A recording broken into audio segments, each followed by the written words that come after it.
WhatsApp hello what's up, कैसे हैं आप सब। स्वागत है आप सबका टू दिस प्यारी सी revision of SA 450। Make sure SA 450 revise करने से पहले आप एसए 320 और 530 जरूर पढ़ के आए, ठीक है सर। अब देखो एसए 450 क्या कहता है। आपने ऑडिट किया, हाँ सर हमने ऑडिट किया। तुमने क्या किया, हमने ऑडिट किया। जब आपने ऑडिट करी, आपने चेकिंग करी, तो आपको कौन मिली सर, मिस स्टेटमेंट्स मिली, यानी गलतियां मिली। तो अब एक बात बताओ, ये जो गलतियां हैं ये किस किस गलती से डर लगता है सर, हमको ना मटेरियल मिसस्टेटमेंट से फर्क पड़ता है।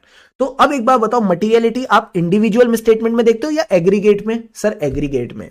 तो एग्रीगेट में देखते हो, यानी आपको जो भी गलतियां मिली आपको इकट्ठी करनी पड़ेंगी और फिर इन एग्रीगेट देखना पड़ेगा ये मटेरियल है या नहीं। हाँ सर, बट तुम सबने मेरे से पूछा सर छोटी छोटी गलतियां भी इकट्ठी करें, 10 रुपए की, 15 रुपए की, 20 रुपए की, 100 रुपए की, 200 रुपए की। मैंने कहा नहीं, ऑडिटर स्मार्ट बंदा है, ऑडिटर स्मार्ट बंदा है। ये क्या करेगा ना, अपनी जजमेंट लगाएगा और ये मटेरियलिटी को किसी परसेंटेज से मल्टीप्लाई कर देगा। मान लो 4%, 5% से इसने मल्टीप्लाई किया।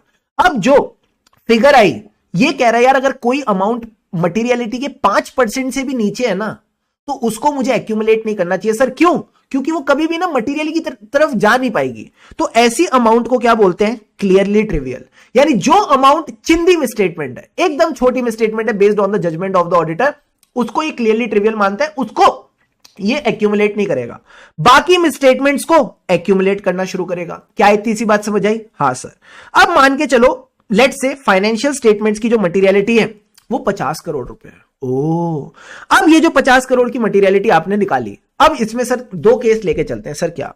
एक तो केस नंबर ए कि जो आपकी प्रोजेक्टेड मिसस्टेटमेंट है ना, आप प्रोजेक्शन क्या चीज को ध्यान में रख के करते हो, nature and cause of the misstatement. ये हमने कहां सीखा था, पिछले चैप्टर में, सैंपलिंग में। जो भी मिसस्टेटमेंट होती है उसको जब आप इन्वेस्टिगेट करते हो तो आप क्या इन्वेस्टिगेट करते हो, nature and cause.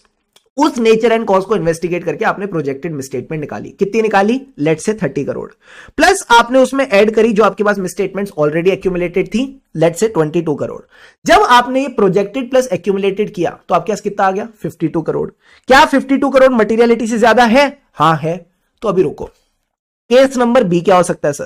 Case number B कहता है प्रोजेक्शन गई भाड़ में, जो हमने मिसस्टेटमेंट्स एक्यूमुलेट करी हैं वही 52 करोड़ है, यानी वही मटेरियलिटी को अप्रोच कर रही है। अब सर एक बात बताओ, जब भी आपको nature and circumstances of the misstatement को देख के, फिर से बोल रहा हूं ध्यान से समझना, nature and circumstances of the misstatement को देख के आप जो एस्टिमेट बना रहे हो, that along with accumulated misstatement material लगे, या फिर जो आपकी एक्यूमुलेटेड मिसस्टेटमेंट है वही मटेरियलिटी की तरफ जाए, तो अब आप किसके पास जाओगे? हम मैनेजमेंट के पास जाएंगे। हम मैनेजमेंट के पास जाएंगे और उनसे 3 रिक्वेस्ट करेंगे। सर क्या? सबसे पहले उनसे पूछेंगे बताओ इस मिसस्टेटमेंट का रीजन क्या है। ये किस केस में होगा? जिसमें आपने प्रोजेक्शन करी, जिसमें आपने अनुमान लगाया। तो जिस मिसस्टेटमेंट का कॉज आपने देखा था, आप मैनेजमेंट को भी बोलो इसका कॉज देखे। दूसरी चीज, ये जो प्रोजेक्टेड मिसस्टेटमेंट, अरे ये क्या कर रहे हो सर, ये जो प्रोजेक्टेड मिसस्टेटमेंट है इसकी एक्चुअल पूछ लो। तो उनसे हमने कॉज एनालाइज करवाया, उनसे हमने एक्चुअल भी निकलवाया, ठीक है। एंड लास्ट में जब उनको दिख गया है कि एक्चुअल मिसस्टेटमेंट है, तो उसको बोलना ठीक करना, इसको ठीक करते क्यों नहीं हो, then ask them to make the adjustment to financial statement. तो बस आपने 3 बातें ध्यान रखनी है सर। क्या? उनको बोलेंगे analyse the cause of the misstatement, उनको बोलेंगे क्या, कैलकुलेट द एक्चुअल मिसस्टेटमेंट। जब कॉज और एक्चुअल हो गया, अब उनसे आप करेक्शन करवा लो, एडजस्टमेंट्स करवा लो। जब मैंने उनसे एडजस्टमेंट करा ली, क्या मेरा काम खत्म? मैंने कहा नहीं, चेक तो कर लो, एडजस्टमेंट के बाद भी कोई मिसस्टेटमेंट तो नहीं रह गई है। यानी as a auditor you need to perform additional audit procedure to check whether the misstatement exist और नॉट। तो आपके साथ जो मैंने आज ये चैप्टर पढ़ा एसए 450, सर ये क्या कहता है, वापस let's go through it. SA 450 talks about evaluation of misstatement identified during audit. Objective बड़ा सिंपल है, जो मिसस्टेटमेंट मिलती है ऑडिट में उसको आप एज ऑडिटर कैसे डील करते हो। सेकंड, जो अनकरेक्टेड मिसस्टेटमेंट है जिसको मैनेजमेंट ठीक नहीं कर रहा, उसका क्या इंपैक्ट है फाइनेंशियल स्टेटमेंट पे। सर फाइनेंशियल स्टेटमेंट पे क्या इंपैक्ट है, यानी क्या वो मटेरियल है, अगर मटेरियल है तो क्या वो परवेसिव है या नहीं। अब सर एक बात बताओ, एक्यूमुलेशन सबकी करते हैं? मैंने कहा नहीं, जो आपकी ट्रिवियल है, क्लियरली ट्रिवियल है, उसके अलावा सबको आप एक्यूमुलेट करोगे। अब ये मिसस्टेटमेंट किस रीजन से हो सकती है? वैरायटी ऑफ रीजन से, एरर और ओमिशन। ये बेसिक बात हमने सीखी थी। एरर का क्या मतलब था, जो डेटा उन्होंने कलेक्ट किया वो इनएक्यूरेटली कलेक्ट किया, या उस डेटा की जो प्रोसेसिंग करी, एंट्रीज पास करी, वो इनएक्यूरेट थी। सो इनएक्यूरेसी इन गैदरिंग और प्रोसेसिंग ऑफ डेटा, जिससे फाइनेंशियल स्टेटमेंट बने, या फिर omission of the amount from the financial statement. अब इसका एग्जांपल इन्होंने बड़ा छोटा सा प्यारा सा एग्जांपल दिया। उसमें इन्होंने क्या बोला, जो खर्चा कहीं ना कहीं पीएनएल में आना था, एंटिटी ने कैपिटलाइज कर दिया, यानी रिपेयर्स जो एक्सपेंसेस है तो पीएनएल में जाने चाहिए, इन्होंने कैपिटलाइज कर दिया। अब अगर मैंने पीएनएल में कम खर्चा दिखाया है तो इससे क्या होगा sir, it is called under statement of the profit, कहीं ना सॉरी ओवर स्टेटमेंट, क्या बोल रहे हो सर, अगर आपने खर्चा कम दिखाया मतलब प्रॉफिट ज्यादा दिखाया, so this is called over statement of profit. अब जो मैंने आपको टॉपिक पढ़ाया था वो यहां पे दे रखा है कि जब भी आपको मिसस्टेटमेंट मिलेगी तो आप क्या देखोगे, उसका नेचर एंड सर्कमस्टेंसेस, उसके आपने नेचर एंड सर्कमस्टेंसेस देख के देखा कि अदर मिसस्टेटमेंट हो सकती है क्या, मतलब आपने प्रोजेक्शन निकाली प्लस आपने उसको ऐड किया विद द एक्यूमुलेटेड मिसस्टेटमेंट, ये कहीं ना कहीं मटेरियल हो सकता था, और जो आपका एग्रीगेट ऑफ एक्यूमुलेटेड मिसस्टेटमेंट है वो कहीं ना कहीं मटेरियलिटी की तरफ जा रहा है। जब ये दोनों चीजें हो रही है तो आप किसके पास जा रहे हो, मैनेजमेंट के पास। आप मैनेजमेंट को बोलते हो तीन चीजें, एनालाइज द कॉज, दूसरी चीज जो प्रोजेक्टेड है इसका एक्चुअल निकाल के बताओ, एंड तीसरी चीज जो भी है उसको करेक्ट करो, make the adjustment to financial statement. क्या हमारा काम खत्म, मैंने कहा नहीं, अभी तो आपका काम शुरू हुआ है। अब आपने क्या करना है, अपने एडिशनल प्रोसीजर्स करके देखना है मिस स्टेटमेंट रह तो नहीं गई। क्या ये पॉइंट्स क्लियर है? हाँ सर। अब एक बात बताओ, क्या हमको कुछ कम्युनिकेट करनी पड़ती है, मिस स्टेटमेंट करेक्ट करानी पड़ती है? हाँ, जब भी आपको कोई गलती मिलती है आप मैनेजमेंट के पास जाओ, आप मैनेजमेंट को बोलो मैनेजमेंट प्लीज इसको करेक्ट करो।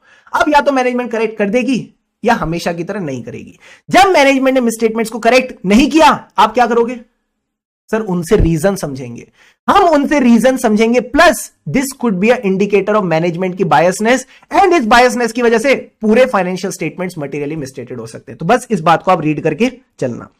अब आता है सर हमारा best topic of the day. ये best topic of the day क्या था, मैंने कहा नोट से करते, आ जाओ। मिसस्टेटमेंट्स मैनेजमेंट ने करेक्ट नहीं करी, तुम बताओ तुमको मिस स्टेटमेंट से फर्क पड़ता है या मटेरियल मिसस्टेटमेंट से? सर मटेरियल मिसस्टेटमेंट से। तो सबसे पहले चेक करो ये जो अनकरेक्टेड मिसस्टेटमेंट है ये मटेरियल तो नहीं, और उससे भी पहले अपनी मटेरियलिटी की डेफिनेशन तो कैलकुलेट कर लो, अपनी मटेरियलिटी की डेफिनेशन को तो कैलकुलेट कर लो, यानी reassess the materiality based on the actual financial statements as per SA 320। ये तड़का ही तो बेस्ट चीज है कि prior to checking whether these are material और नॉट, रीअसेस द मटेरियलिटी। जब आपने मटेरियलिटी रीअसेस करी अब चेक करो वो मिसस्टेटमेंट मटेरियल है कि नहीं। अब कोई भी चीज मटेरियल कब होती है सर, सिर्फ साइज नहीं देखते, नेचर भी देखते हैं, और मैंने आपको तीसरी चीज जो ऐड कराई थी वो क्या थी, नेचर, साइज एंड सर्कमस्टेंसेस। यानी आपने तीन चीजें देखनी है, nature, size and circumstances, and something can be material based on the financial statement की मटेरियलिटी, प्लस कुछ पर्टिकुलर एबीसीडी के लिए आप लोअर मटेरियलिटी भी निकालते हो। तो आपने मटेरियलिटी फाइनेंशियल स्टेटमेंट और एबीसीडी को ध्यान में रखते हुए लेनी है। अब इसके साथ मैंने एक बात बताई थी, क्या, पुराने पाप, जितनी भी अनकरेक्टेड प्रायर पीरियड मिसस्टेटमेंट है, जितनी भी, यहां पे एक पॉइंट लिख सकते हो, अनकरेक्टेड, जिनका समाधान नहीं हुआ, जितनी भी अनकरेक्टेड प्रायर पीरियड की मिसस्टेटमेंट है उसका भी इंपैक्ट देखो किस लेवल पे, वही फाइनेंशियल स्टेटमेंट लेवल पे और एबीसीडी लेवल पे। ठीक है सर। अब ये जो अनकरेक्टेड मिसस्टेटमेंट अगर आपको लग रहा है मटेरियल है तो किसके पास जाओगे सर, मैनेजमेंट के पास गए थे, उन्होंने ठीक नहीं किया, अब जाओ टीसीडब्ल्यूजी के पास। और क्या मैं उनको टोटल मिसस्टेटमेंट बता दूं 10 करोड़ 45 लाख की मिसस्टेटमेंट है? मैंने कहा नहीं, ऐसे करोगे तो टीसीडब्ल्यूजी पिटाई कर देगा। तो क्या करें, अरे समरी दो ना, ये गलतियां हैं जो दुष्ट मैनेजमेंट ठीक नहीं कर रहा तो तुम ठीक करो। अब टीसीडब्ल्यूजी तुमको सीरियसली नहीं लेगा तो उसको धमकी दो। सर धमकी क्या दें? टीसीडब्ल्यूजी अगर तूने इन गलतियों को ठीक नहीं किया तो मैं अपनी रिपोर्ट को क्वालिफाई कर दूंगा, मैं अपनी रिपोर्ट को मॉडिफाई कर दूंगा, यानी इफेक्ट ऑन द ओपिनियन बता देना, फिर रिक्वेस्ट कर देना। अब तो करेक्ट करोगे, please correct it, request for the correction. अब अगर टीसीडब्ल्यूजी बोले मैनेजमेंट सही था, मुझे भी ऐसा लगता है ये मिसस्टेटमेंट मटेरियल नहीं है, तो उसको बोल देना लिख के दे, चुपचाप लिख के दे, यानी रिटर्न रिप्रेजेंटेशन ले लेना from both the management and TCWG that the effect of such misstatement is not material. इसका इफेक्ट मटेरियल नहीं है, इसीलिए हमने करेक्ट नहीं करी, और इस रिटर्न रिप्रेजेंटेशन के साथ में एक पर्ची चिपका देना। सर पर्ची में क्या आएगा, वही मिसस्टेटमेंट्स जो आप उनके पास लेके गए थे, वही मिसस्टेटमेंट जो आप करेक्ट कराने के लिए ले गए थे, यानी द समरी ऑफ मिसस्टेटमेंट्स, उसको आप अटैच करके चल सकते हो। 9 minutes 20 seconds full essay 450 done डना डन डन। लास्ट टॉपिक एक रह गया सर, जल्दी से वो भी बता दो। मैंने कहा क्या, डॉक्यूमेंटेशन, क्या डॉक्यूमेंट करोगे?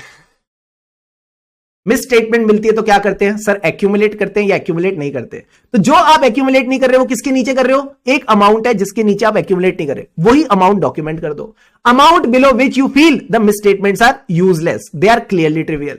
अब जो आप एक्यूमुलेट कर रहे हो उसमें बताओ क्या वो करेक्ट हो चुकी है, अगर नहीं हुई तो आपका उनको क्या लेके कंक्लूजन है, आपका उनको लेके क्या कंक्लूजन है, and what is the basis of conclusion. And always remember क्या?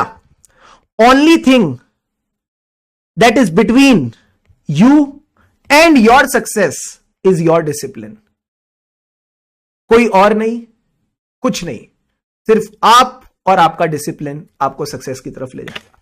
तो make sure you keep going like this, make sure you keep studying happily, क्योंकि खुशी से पढ़ेंगे तभी आगे बढ़ेंगे. Have an awesome day ahead. चलो लगे रहो.